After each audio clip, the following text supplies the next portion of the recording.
Lovely people, selamat malam. Selamat berjumpa lagi di acara Ngosak Ngasik Hukum.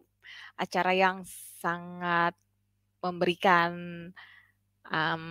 pencerahan ya, karena sangat informatif, khususnya mengenai pendalaman-pendalaman pengetahuan yang terkait hukum. Malam ini, Miss Ngosak Ngasik akan menghadirkan satu narasumber untuk ngobrol bareng dengan kita semua terkait dengan tema kita hari ini, yaitu perkawinan beda agama. Siapakah narasumber kita? Nanti akan kita panggilkan. Sebentar ya, sabar.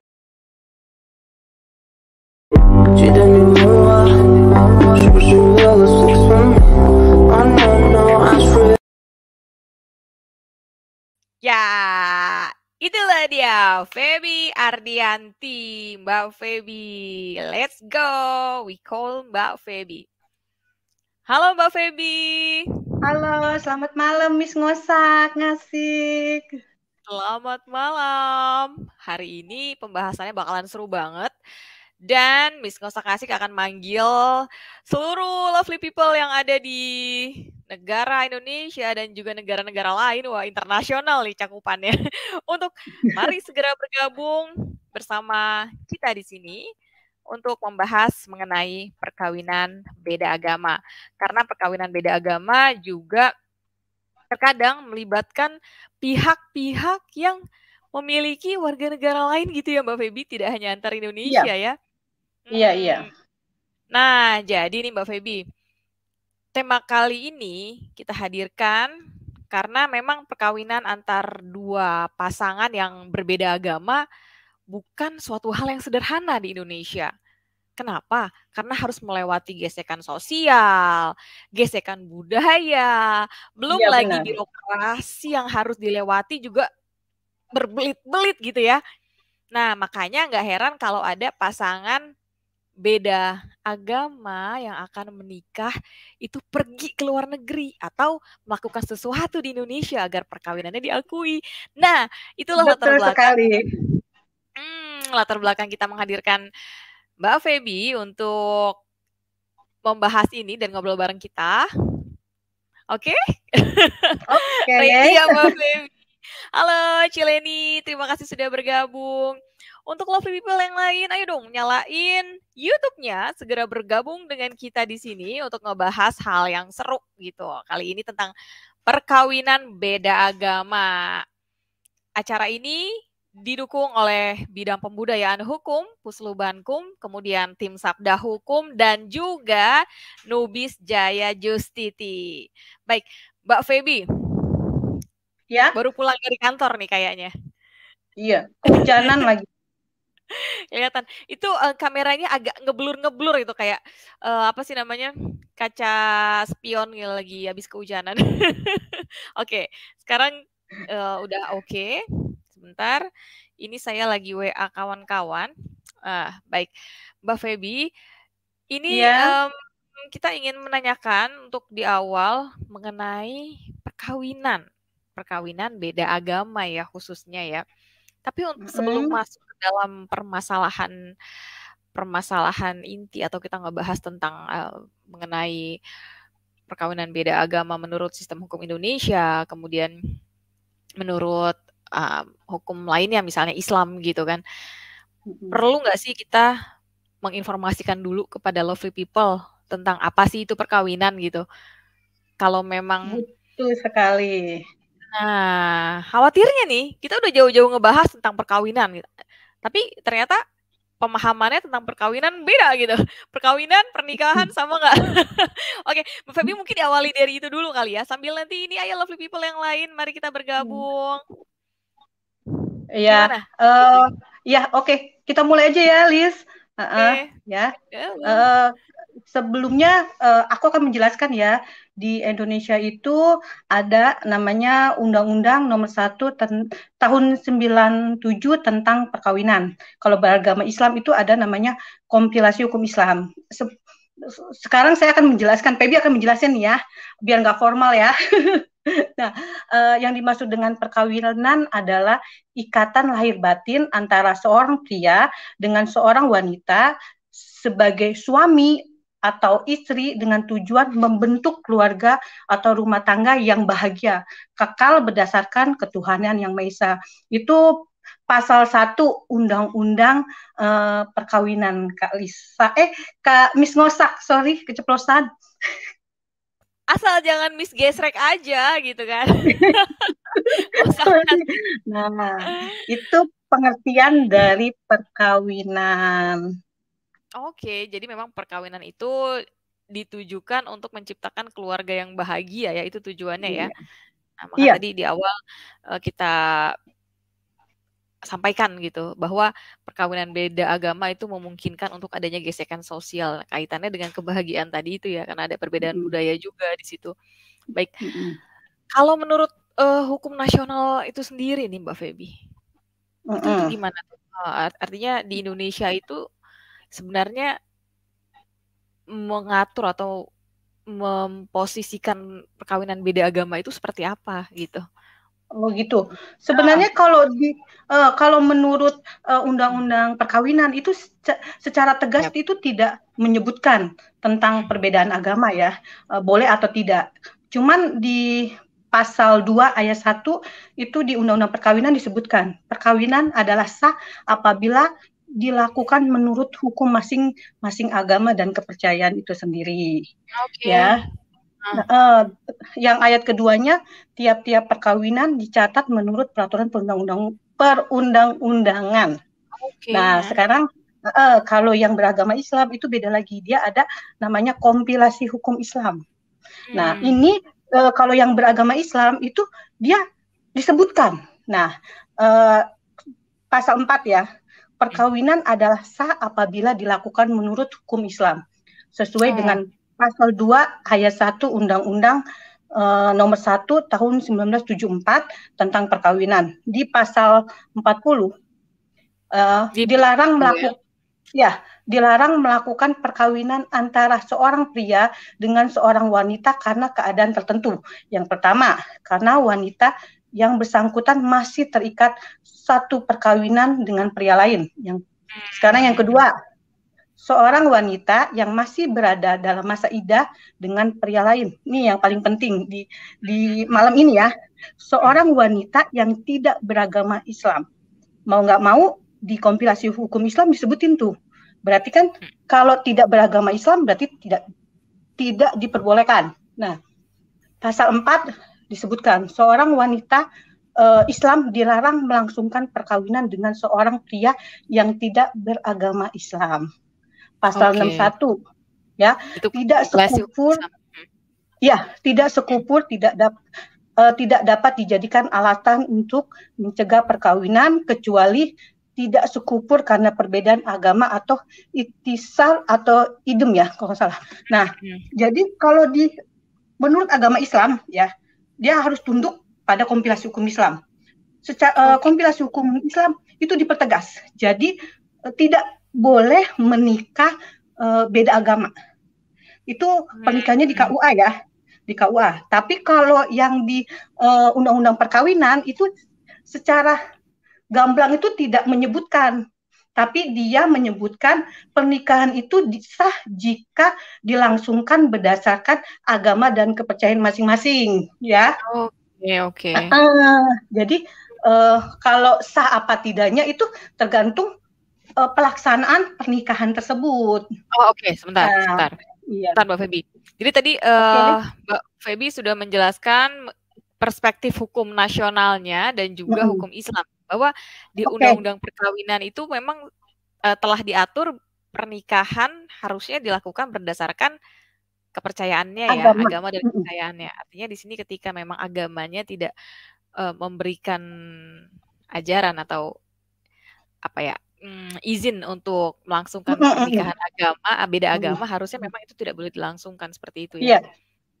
Dan dalam hukum Islam sendiri ternyata memang diatur juga bahwa nggak boleh gitu ya, secara tegas telah Tidak diatur. boleh. Nah, mungkin itu ya Mbak Feby yang menjadikan jarangnya para pemuka agama untuk mau menikahkan pasangan beda agama di catatan sipil ya atau di KUA karena aturan tersebut ya. Kemudian, Iya, tapi gini Mbak,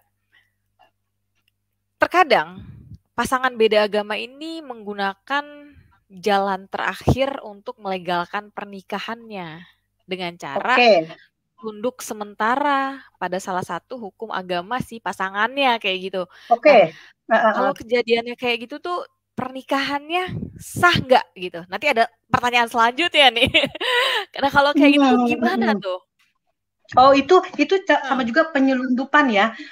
Sebenarnya ini eh, contoh kasus ini pernah terjadi sama artis nih ya. Boleh disebutin nggak ya? iya Eh, boleh boleh boleh sepertinya kalau itu kan, Asmi, publik putusannya ya, mhm, Asmiranda ya. Maaf ya, oke, mungkin mhm, minta izin kalau misalnya ada yang tidak berkenan. Nah, ini kan hanya sebagai contoh ya, karena iya real iya, nyata. Nah, dia mhm, ini dulu Asmiranda ini menikah di KUA. Karena tahu aku dia itu tahu sendiri kalau menikah di KUA otomatis dia harus terpenuhi syarat sah sama rukun nikah ya. Rukun nikahnya oke, kan boleh ku sebutin ya, rukun nikahnya misalnya kan terdapat calon pengantin lelaki dan perempuan ya kan, adanya wali nikah untuk calon pengantin perempuan, adanya dua orang saksi laki-laki dan perempuan, adanya ijab kabul ya. Syarat nikahnya ya kedua calon pengantin beragama Islam. Nah, yang paling penting gini, kedua calon pengantin itu beragama Islam, mmm, bukan mahram, ya kan? Wali iya, nikah untuk perempuan harus laki-laki, harus ada saksi, tidak sedang menunaikan ibadah tanpa paksaan. Nah, yang PB akan mempertegas yang ini ya, kedua calon itu harus beragama Islam. Jadi mmm, kejadian waktu nikah Asmiranda itu laki-lakinya ini baca dua kalimat syahadat, dia beragama Islam. Nah, oke, mau nggak mau di KUA itu diperbolehkan karena kan dia pengakuan dia beragama Islam. secara Nah, Islam ya lama perkawinannya ya? Mhm, ya karena kan kalau di KUA itu pasti pernikahannya berdasarkan agama Islam ya, baik, ya heeh, rukun mhm, nikah sama syarat nikah itu harus Islam ya, harus sesuai lah dengan Quran dan hadis ya. Nah, lama-lama mungkin uh, hari demi hari atau bulan demi bulan keluarganya Asmiranda tuh ngeliat tuh bahwa mhm, uh, lelakinya ini itu mungkin ke gereja ya atau mungkin apa ya. Nah, otomatis kan kelihatan tuh. Nah, kelihatan berarti kan dia beda dong agamanya sama Asmiranda. Makanya orang tuanya tersebut itu melaporkan ke pengadilan agama untuk membatalkan pernikahan tersebut. Makanya Asmiranda itu menikah kembali ke di gereja pakai catatan sipil. Setahu Pebi oke. seperti itu ya, ya. Mm-mm. Jadi, awal pernikahan menggunakan secara Islam ya, secara Islam di Ya, KUA, kemudian mm-mm. pernikahannya batal demi hukum karena Uh-uh. ada gugatan di situ ya, kemudian kembali menikah, Iya, ada gugatan tapi dari orang menggunakan tuanya. menggunakan, agama Kristen keduanya di Mm-mm. catatan sipil, makanya pernikahan mereka berlangsung dan menjadi Mm-mm. sah seperti itu ya, Mbak Feby? Iya, iya. Oke. Nah, kemudian ada pertanyaan lanjutan nih dari pertanyaan saya sebelumnya nih, Mbak. Nah, ketika perkawinan beda agama itu bisa terjadi di Indonesia, ini dalam konteks yang tidak seperti kasus yang sebelumnya gitu kan, yang Mm-mm. sebelumnya, tapi ini tentang kasus lain misalnya, di mana kita mengetahui juga ada artis lain gitu ya, mereka beda Mm-mm. agama, tapi mereka melangsungkan pernikahan juga dan itu diizinkan di Indonesia. Mm-mm. Itu gimana bisa terjadi tuh Mbak Feby kalau kalau, kasus yang seperti itu gitu? Sementara kita Itu tahu tadi kan gini. nggak ada Uh-uh. nggak boleh gitu. Gimana gimana? Oh gini, Heeh, terjadi karena ada putusan Mahkamah Agung ya nomor oke. 1400. Jadi 1400 garis miring 1400 K garis miring PDT garis miring 1986 ya kan. Mhm, Nah, itu di sini dijelaskan pasangan beda keyakinan dapat menetapkan pengadilan. Jadi dari putusan pengadilan itu oke. yang berkekuatan hukum tetap dia bisa mencatatkan pernikahannya mencatatkan pernikahannya di mana, cuman bisa di catatan sipil. Nah, ya itu Pebi akan jelasin lagi karena ya karena ini ada juga di Undang-Undang Nomor 23 Tahun 2006 tentang Administrasi Kependudukan atau Undang-Undang Amiduk ya. Amiduk itu pasal 35 junto pasal 34 ya. Pebi jelasin ya. Pasal 35 Undang-Undang Amiduk itu pencatatan perkawinan sebagai dimaksud pasal 34. Halo, ya, halo, kedengeran. Pencatatan perkawinan sebagaimana dimaksud pasal 34 berlaku pula bagi pertama, perkawinan yang ditetapkan oleh pengadilan. Kedua, perkawinan yang warga negara asing yang dilakukan di Indonesia atau permintaan warga negara asing yang bersangkutan. Lalu pasal 34-nya yang dimaksud dengan menegaskan bahwa perkawinan yang sah berdasarkan ketentuan peraturan perundang-undangan wajib dilaporkan oleh penduduk sehingga pejabat pencatatan sipil mencatat pada registrasi akte perkawinan yang menerbitkan kutipan akte perkawinan. Berdasarkan peraturan ini itu sebenarnya ya dibilang ada celah juga ya memungkinkan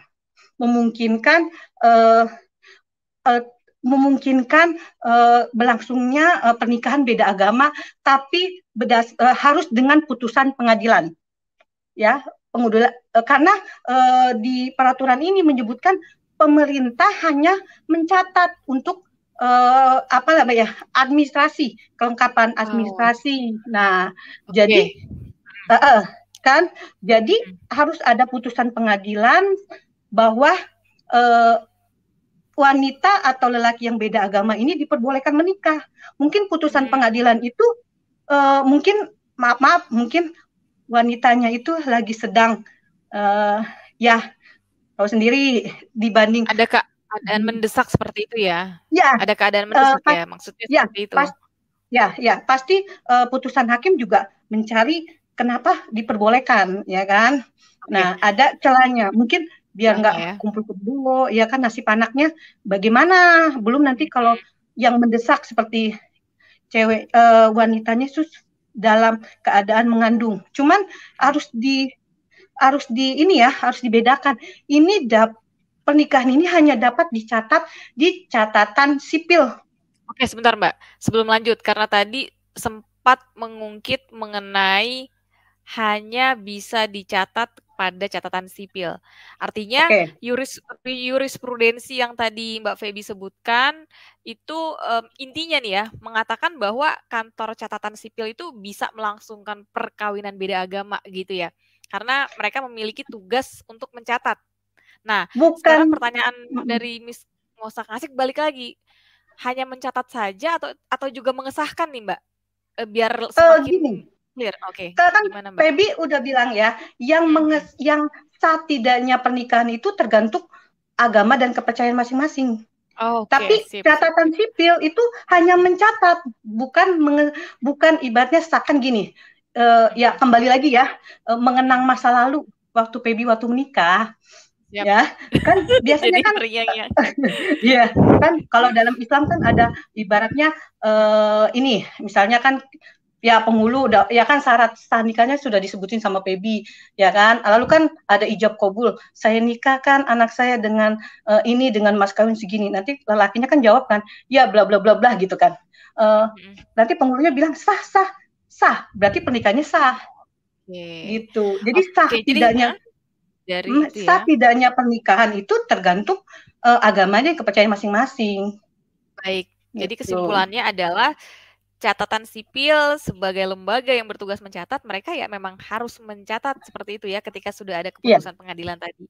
Tapi mengenai sah atau tidaknya dikembalikan kepada agama dan kepercayaannya masing-masing seperti itu ya Mbak.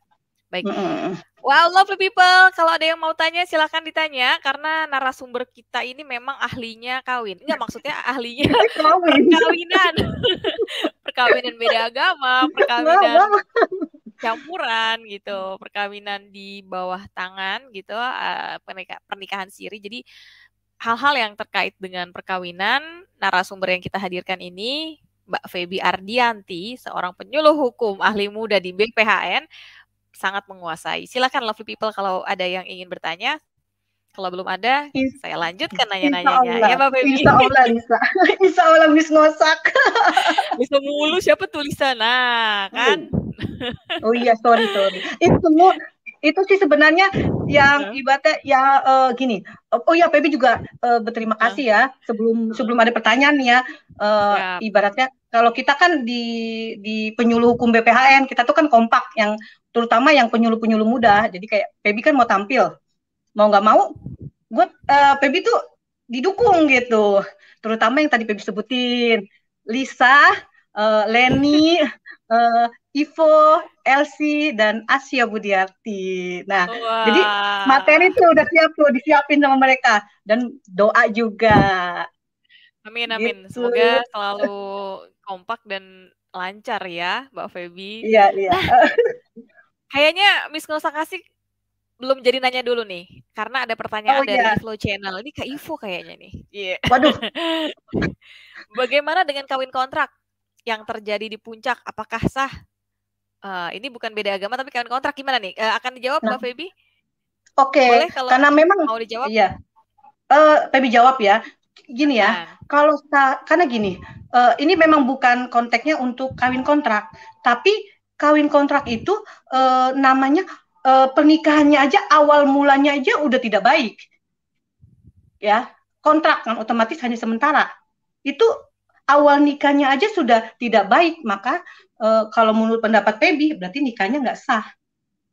Kalau pernikahan itu kan hubungan laki dan perempuan mensakralkan pernikahan di hadapan Tuhan, janji di hadapan Tuhan. Pernikahannya aja sudah, awal mulanya aja sudah tidak baik. Kontrak kan biasanya ada batas waktu, ya. Itu ibaratnya sudah ada batas waktu, niatnya aja udah nggak baik. Apakah mungkin pernikahannya itu sah? Kalau menurut Pebi itu tidak sah. Dan di agama Islam juga tidak ada. Apalagi di undang-undang negara ya, di undang-undang perkawinan itu juga tidak ada. Seperti itu. Kalau diartikan seperti ini Mbak Feby, mereka melakukan perkawinan, namun ada surat perjanjian perkawinan seperti pranikah. itu. Ya perjanjian pranikah atau perjanjian ya kontrak perkawinan bahwa perkawinan hanya dilangsungkan dalam jangka waktu 3 tahun misalnya. Nah, itu dari segi pelaksanaan perkawinannya sebenarnya memang sudah sesuai dengan rukun-rukunnya ya atau syarat-syaratnya. Nah, itu bisa menjadi sah gitu ya. Tapi yang menjadikan cacat itu karena gimana? Ya, kan gini, kalau menikah itu kalau sudah dikatakan misalnya menikah dari misalnya batas waktunya 3 tahun, itu kan udah cacat. Ya kan? Kalau nikah itu kan kalau bisa sekali seumur hidup, karena kan janji kita sama Tuhan. Kalau sudah awal mulanya aja ibaratnya sudah awal nikahnya aja sudah di planning. Oh, 2024 kita cerai. Awal mulanya udah kayak begitu. Mau nggak mau itu berarti sudah ibaratnya rukun ini ya, rukun sama rukun tujuan perkawinan ya. Tujuan perkawinan karena gini. Nah, karena kenapa Pebi bilang nggak sah? Karena kasihan nanti anak yang akan lahir dari pernikahan kawin kontrak tersebut. Kalau misalnya 5 tahun, ya kan? Setelah itu laki-laki tersebut pergi begitu aja. Bagaimana dengan nasib anak dan istri yang dinikahinya? Ya kan? Kalau menurut Pebi itu tidak sah menurut agama dan tidak sah menurut undang-undang. Oke, baik. Jadi perkawinan kontrak sebaiknya dihindarkan ya. Kalau kontraknya itu bertentangan dengan peraturan perundang-undangan yang ada. Kecuali kalau tidak bertentangan seperti itu ya Mbak Feby. Baik. Ini ada pertanyaan lagi dengan Cileni nih. Halo Cileni, selamat malam. Nah, ini pertanyaannya, apakah di Indonesia masih bisa dilangsungkan perkawinan beda agama? Tadi sudah dijawab sebenarnya, mungkin bisa dijelaskan kembali. Oh gini, ya untuk Cileni ini kan tadi sudah Pebi sebutin ya, tadi yang peraturannya yang MA ya. Nah itu ada bukan diperbolehkan ya, ada celah. Sebenarnya sih ya kalau sebenarnya celah juga enggak ya, cuman untuk menghindari zina dan untuk menghindari maaf kumpul kebo, menghindari anak di luar nikah ya. Namanya sekarang kan zaman HAM, apa-apa melanggar HAM, apa-apa melanggar HAM, ya kan? Mau nggak mau, nah dengan putusan Mahkamah Agung yang sebutin ya, satu 1400 K garis miring PDT garis miring 1986 memungkinkan pernikahan beda agama berlangsung di Indonesia, tapi harus ada putusan pengadilan yang inkrah, ya. Oke. Dan dari putusan pengadilan tersebut, maka pernikahan bisa dicatat di catatan sipil, bukan di KUA. Seperti itu, Cileni. Ini saya catat nih Mbak Feby di kolom komentar, mungkin bisa menjadi pengingat juga nanti untuk Lovely People mengenai nomor putusan MA-nya, Iya, nomor iya, 1400 ya. Oke. iya. Baik, ada lagi yang mau ditambahin nih dari pertanyaannya Cileni nih, Mbak. Sebelum Tadi kita apa? menuju ke Iya, pertanyaan tadi apa lagi ya? tadi Apa bisa mengenai perkawinan beda agama. Tadi kan memang apa sudah bisa dijawab ya, dilakukan? Oh dengan ini juga, sosialisasi ya. Lis. Sebenarnya gini, Lis, ada beberapa gereja ya, Pebi nyebutin ya, gereja itu ada beberapa yang ibaratnya bukannya memperbolehkan ya, karena ada beberapa gereja yang ibaratnya perkembangan zaman, ya, boleh misalnya pernikahan beda agama dilangsungkan di sana, tapi kan tata caranya tetap pakai misalnya gereja Katolik, tetap pakai tata cara Katolik, ya kan? Dan biasanya di gereja tertentu itu dia ada pernyataan dari suami atau istri, dibikin pernyataan di pastur ya, di atas di pokoknya pernyataan itu saksinya mungkin pastur. Jadi dari hasil pernikahan tersebut anaknya berkewajiban memeluk agama, misalnya di gereja Katolik, berarti agama Katolik. Sekarang sudah ada list di beberapa gereja seperti itu.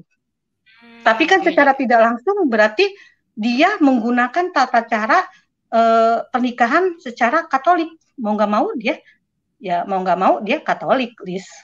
Ya, Kalau karena kan menurut tadi pendapat kembali Debbie lagi ya. seperti itu. Kembali lagi ke aturan yang ada di undang-undang perkawinan ya, Mbak, sesuai dengan agama dan kepercayaannya itu. Nah, gitu. itu. Baik. Nah, ini Mbak selanjutnya. Kalau nih, tadi kan di awal juga sempat kita sampaikan bahwa banyak juga pasangan yang karena adanya kesulitan birokrasi di Indonesia untuk melakukan perkawinan beda agama, mereka akhirnya keluar negeri nih ya kan. Nah, mereka kawin lah mereka di luar negeri. Nah, ketika mereka kembali ke Indonesia, mereka mencatatkan pernikahannya tadi, perkawinannya seperti yang Mbak sampaikan tadi ya, karena catatan sipil bisa mencatatkan gitu ya. Hanya mencatat ya. Hanya mencatat ya, berarti bukan mengesahkan seperti itu ya. Nah, dalam proses pencatatannya itu mungkin Mbak bisa sedikit menjelaskan, tuh banyak juga nggak apa-apa sih, prosedur pencatatannya itu seperti apa gitu, sampai pada akhirnya memang diakui. Kalau sudah dicatat kan berarti diakui dong ya kan, bener nggak? Iya, benar. Kan gini, Pebi kasih contoh ya, ada beberapa negara, contohnya Singapura, Kanada, Inggris ya. Di Singapura itu Pebi spesifik ya, tetangga terdekat biasanya orang-orang Indonesia tuh yang beda agama itu menikahnya di Singapura ya. Di Singapura itu dia ada ibaratnya kalau ingin menikah beda agama, dia tuh diperbolehkan di Singapura karena Singapura tuh kan bebas ya. Cuman dia minimal pasangan tersebut harus tinggal di sana 20 hari ya berturut-turut, setelah lalu dia memenuhi persyaratan ya, calon pengantin bla bla bla gitu ya, pokoknya persyaratan yang ditentukan, bisa juga pakai online atau ini dan tapi dia harus membayar ya kan, membayar sekitar $20 ya, $20 Singapura. Nah, bayar apa tuh? bayar ini apa gimana? pencatatan Karena gini, di Singapura ya. di Singapura, di KUA hanya ada di Indonesia. Mereka semua di sana itu hanya mencatat catatan sipil ya. Nah, itu dengan membayar, lalu yang pengantin beda agama tersebut itu mendapatkan sertifikat perkawinan, dan perkawinan itu legal dan diterima di semua hukum negara manapun ya. Cuman kan di undang-undang, khususnya undang-undang perkawinan ya, pasal 56 ayat 2 berbunyi, dalam waktu 1 tahun setelah dalam waktu 1 tahun setelah suami istri itu kembali di wilayah Indonesia, surat bukti perkawinan mereka harus didaftarkan di kantor pencatatan perkawinan tempat tinggal mereka. Tujuan pendaftaran perkawinan itu ya kan untuk tertib administrasi lah, ya kan? Ya kan, bila perkawinan tersebut tidak dicatat, maka hukum Indonesia tidak dapat diperlakukan atas perkawinan tersebut. Nah, mau nggak mau, kalau memang mau diakui pernikahan beda agama yang berlangsung di luar negeri, itu harus dicatat, Liz. Oke. Wah, itu penjelasannya sangat jelas ya. Nah, ini kita langsung lanjut aja ke pertanyaan selanjutnya dari Yesi Yohana. Halo, selamat malam Yesi Yohana. Ini juga relate ke pertanyaan sebelumnya. Ada kaitannya juga nih ya. Bu, izin bertanya, bila pasangan yang sudah menikah beda agama dan mencatatkan pernikahannya, kemudian cerai, bagaimana tahapannya? Nah, mungkin tahapannya, apakah ketika dia di luar negeri gitu, pernikahan beda agamanya, perceraiannya ke luar negeri juga atau bisa di Indonesia gitu? Atau itu pertama nih mungkin yang perlu dijawab nih Mbak Feby terkait pertanyaan ini. Yang kedua, kalau pernikahannya di dalam negeri gitu kan, kayak tadi yang dijelaskan, bercerai gimana tahapannya juga? Terus kemudian bagaimana tahapannya kan sudah ya. Nah, pembagian harta gono gini. Jadi ada dua nih gitu. di sini. Tahapan dan tahapan perceraian dan pembagian harta gono gini nih Mbak. Silakan. Oh gitu. Kan gini, kalau pernikahan di luar negeri sudah dicatat di kantor catatan sipil, mau nggak mau berarti kan negara sudah mengakui pernikahan tersebut.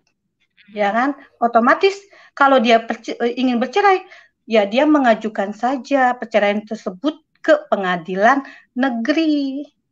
Nanti pengadilan negeri yang akan memutuskan pernikahan tersebut. Kalau harta gono gini, pengadilan negeri tempat pasangan tersebut mencatatkan gitu ya? Iya, tinggal tinggal.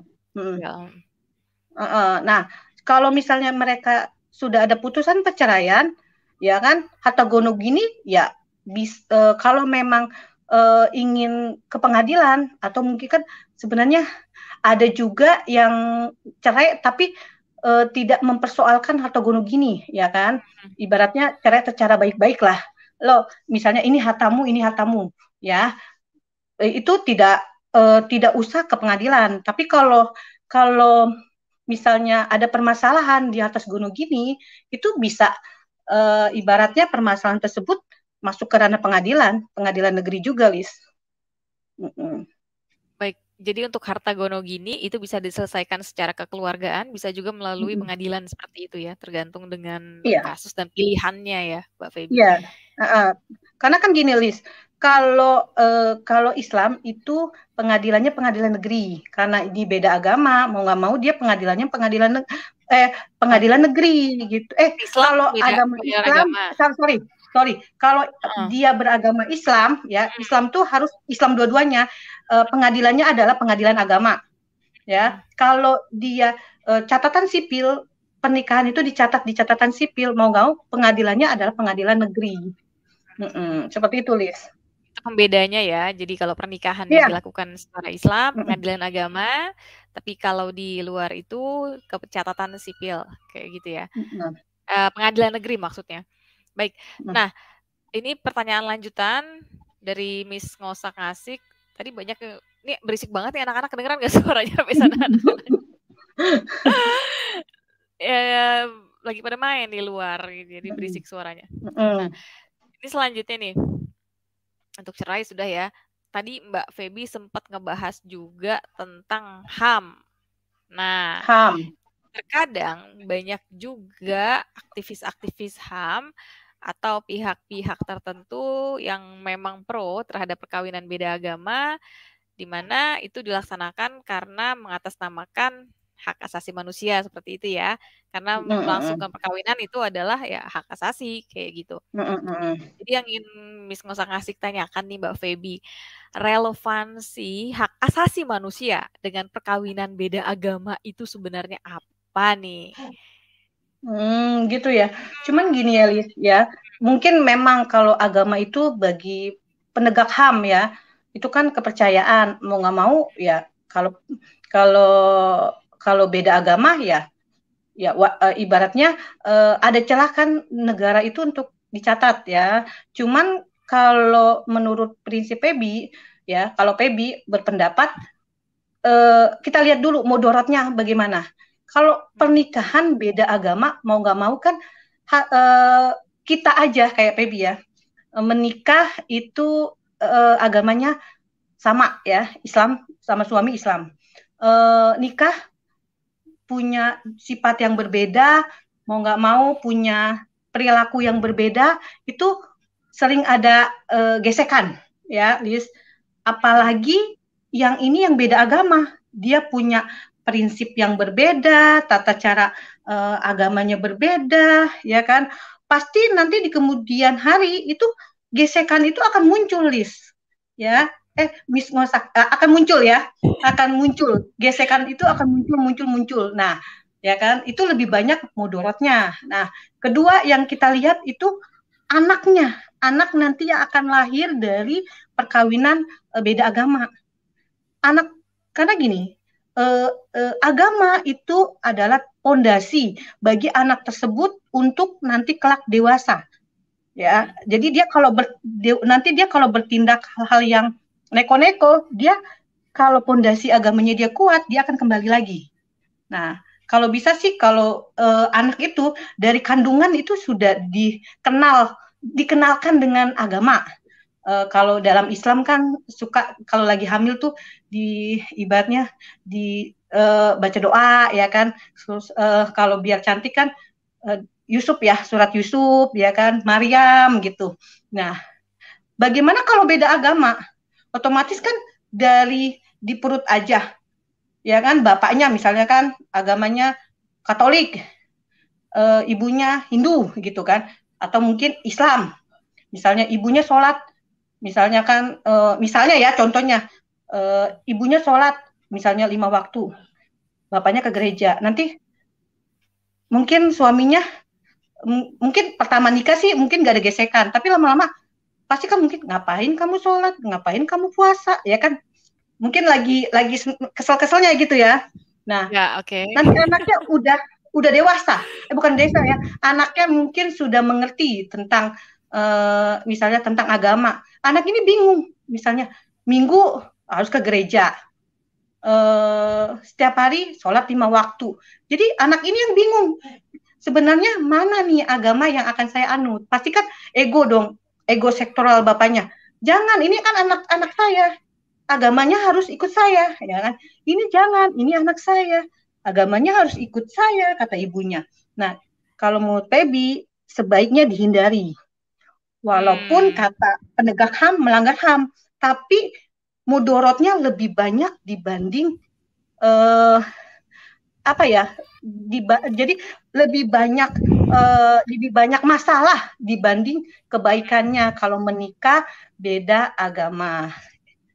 Seperti itu, Oke. Miss Mosak, ngasih. Baiklah. Jadi intinya memang negara itu menjamin warga negaranya untuk menganut agama sesuai dengan kepercayaannya. Itu intinya ya Mbak Feby. Iya, iya Makanya benar. kenapa ketika ini mengatasnamakan HAM, sebagaimana di undang-undang juga ya katanya diatur kan, kita memiliki hak asasi untuk melangsungkan pernikahan yang sah. Nah, tapi tetap saja kalau ketika dilaksanakan ya ada kemungkinan itu akan bertentangan dengan konstitusional kita, konstitusi kita ya Mbak Iya, Feby ya. iya Oke benar, people, benar, benar.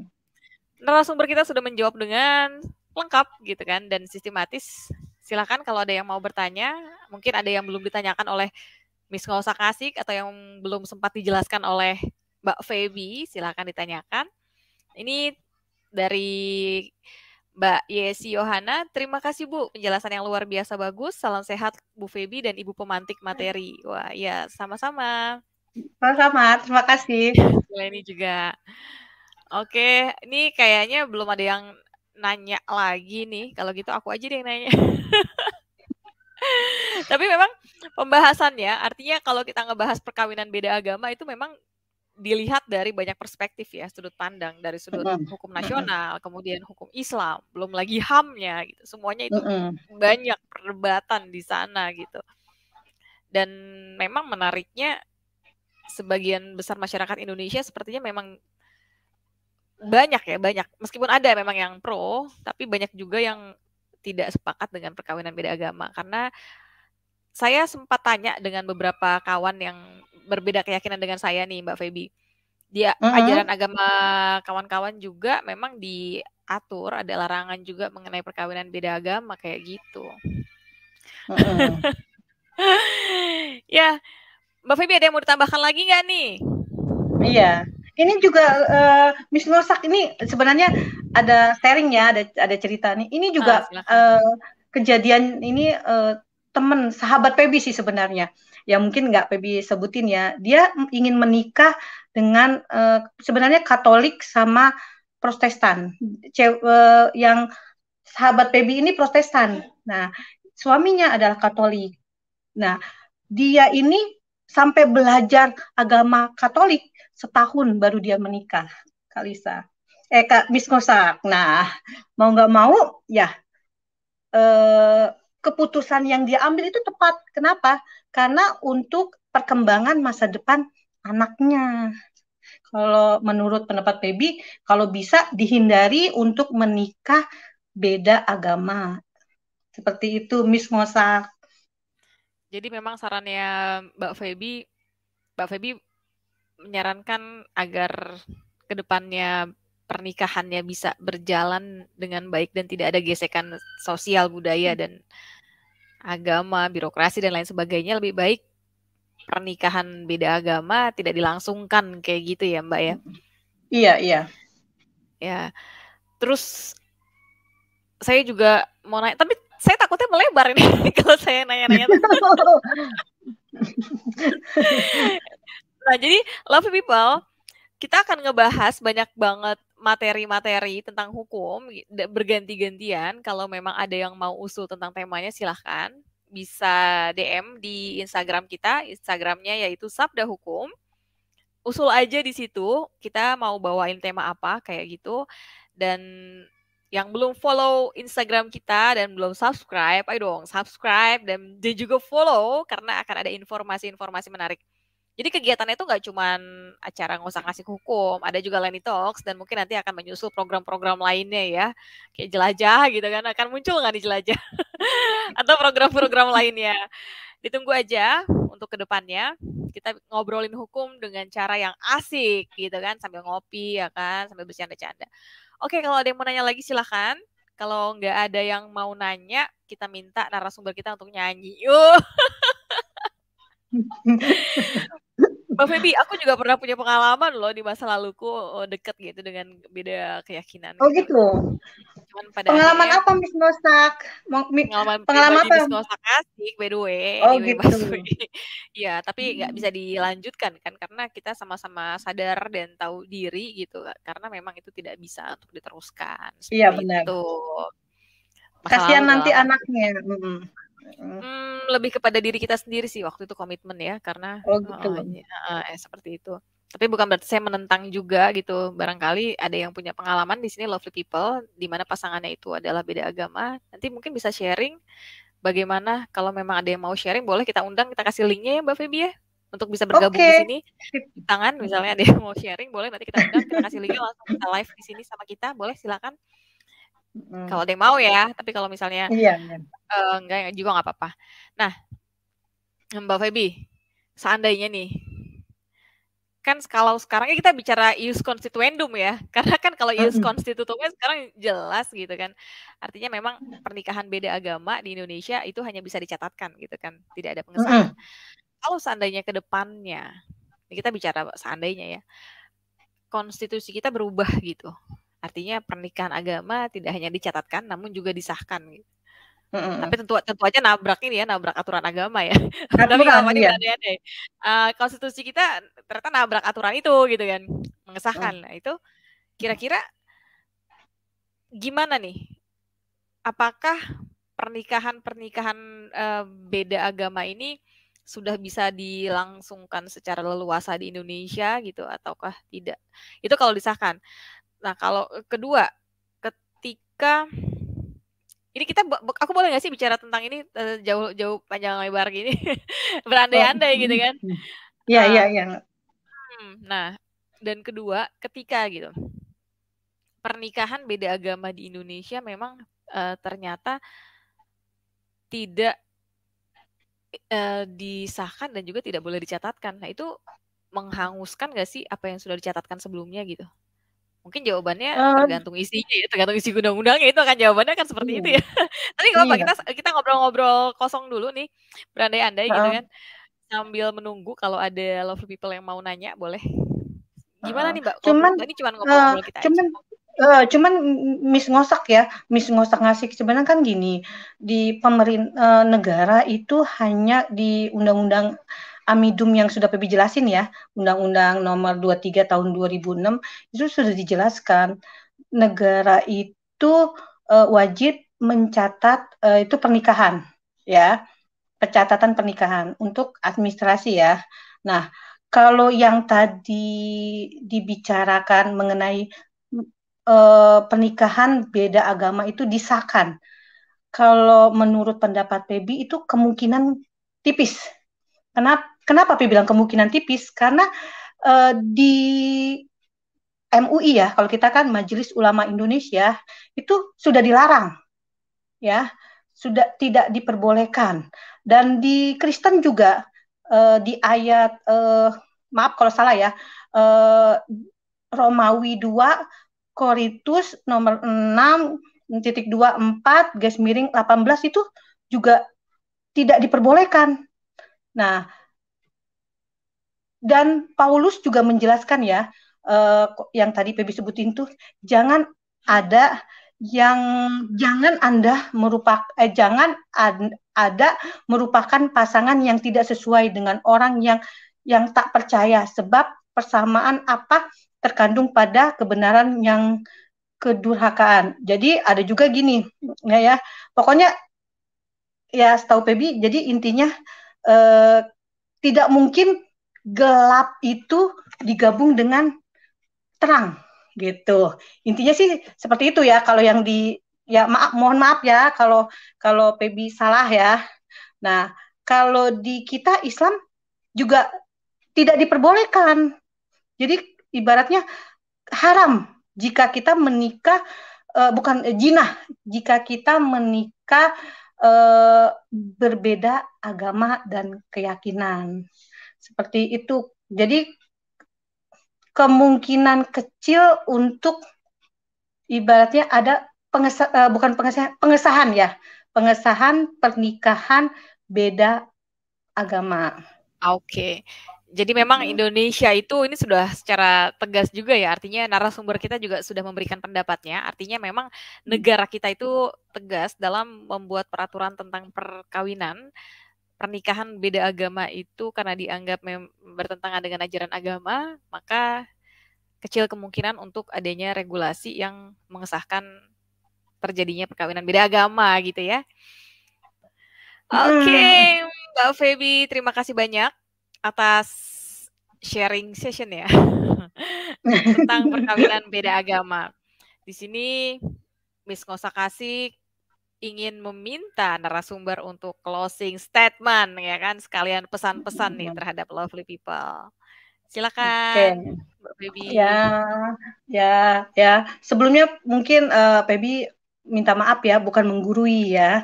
Ini pendapat Feby. Kalau misalnya ada perempuan dan laki-laki di luar sana yang akan atau ingin menikah beda keyakinan, itu sebaiknya dihindari. Karena dalam agama manapun, pernikahan beda agama itu dilarang. Terutama yang misalnya yang lelaki yang wanitanya beragama dalam Islam ya, dalam Islam juga dilarang lah intinya gitu ya. Uh, kalau apalagi kalau misalnya wanitanya Islam, lelakinya Kristen, mau nggak mau itu berarti bukan itu, sangat-sangat dilarang. Berarti dianggap itu hubungan pernikahannya adalah zina ya. Lalu kalau memang di luar sana laki dan perempuan yang akan menikah beda agama ya masih kekeh atas keyakinannya masing-masing, mereka itu harus tahu untung dan rugi ya, karena kan pernikahan itu bukan sehari, 2 hari, 3 hari, tapi kan seumur hidup. Dan juga harus dilihat perkembangan nanti anak yang akan lahir dari pernikahan beda agama tersebut. Kasihan nanti perkembangan psikis anak ini bisa terganggu. Dia bingung pasti akan memilih. Dia sayang ibunya, dia juga sayang orang tuanya. Takutnya nanti berebut karena ini anak saya, otomatis dia harus beragama sama kayak saya. Jadi ibunya karena ini anak saya perempuan harus beragama dengan saya. Otomatis kan psikis anak ini yang terganggu. Jadi pada intinya dari pernyataan Pebi tersebut di atas, kalau bisa dan ya ibaratnya mudah-mudahan ya para pasangan yang akan menikah beda agama itu memikirkan ulang dampak yang akan terjadi masa yang akan datang. Kalau bisa sih jangan dilakukan. Mungkin pendapat Pebi seperti itu. Miss Ngosak ngasih. Ya. Ya, kita sekaligus melakukan penyuluhan hukum sekaligus penyuluhan perkawinan ya. Dari pakarnya loh, ini pakarnya tentang perkawinan. Nanti mungkin bisa kita ajak ngobrol lagi next dengan tema berbeda, misalnya perkawinan campuran ya. Lovely People setuju kan? Oke. Ya, Mbak Feby semoga mau ya Mbak Feby. Insya Baiklah, Allah. Lovely People. Saya mengucapkan terima kasih banyak kepada narasumber yang berkenan meluangkan waktunya dan juga berbagi kepada kami semua. Terima kasih untuk Lovely People yang sudah menyimak acara Ngosak Ngasih Hukum pada malam hari ini. Terima kasih untuk tim Sabda Hukum, untuk Pusluh Bankum, Bidang Kebudayaan Hukum, dan juga Nubis Jaya Justiti yang sudah mensponsori kami. Baik, sampai jumpa 2 minggu lagi. Kemungkinan kita akan mengangkat tema tentang mafia tanah, atau nanti kalau ada perubahan kita kabarin. Pantau terus Instagram kita, Sabda Hukum, dan juga YouTube kita, Sabda Hukum. Akhirnya, saya Lisa Noviana. Salah ngomong gue. Kan, jadi sering jadi host gitu kan. Jadi, aduh. Saya Miss Ngosak Asik undur diri bersama juga dengan narasumber kita, Mbak Feby Ardianti. Mohon maaf kalau ada salah kata atau belum ada kepuasan dalam menjawab. Nanti Mbak Feby bersedia ya untuk dihubungi melalui Instagramnya atau melalui YouTube. Instagramnya apa Mbak? Sang penyuluh hukum. Kalau enggak bisa datang langsung. Kalau enggak gini, Miss Ngosak bisa datang langsung, misalnya pendengar mungkin Sabda ya bisa datang langsung ke kita, mungkin bisa nemuin bukan hanya Pebi di kita penyuluh hukum BPAN tuh bukan hanya Pebi aja yang mengerti ya undang-undang perkawinan, masih banyak lagi yang lebih mengerti dibanding Pebi. Jadi bisa datang ke BPHN Jalan Mejen Sutoyo nomor 10 Cililitan Jakarta Timur untuk berkonsultasi tentang masalah hukum ya, bukan masalah yang lain, masalah hukum, terutama masalah hukum perkawinan. Baik, seluruh masalah hukum, tapi kalau untuk Mbak Feby spesial hukum perkawinan. Wah. Nah, itu gratis atau berbayar nih konsultasi hukumnya? Gratis tanpa dipungut biaya sepeser pun. Wow. Nah, kalau misalnya nggak bisa datang langsung nih Mbak Feby, bisa nggak secara online?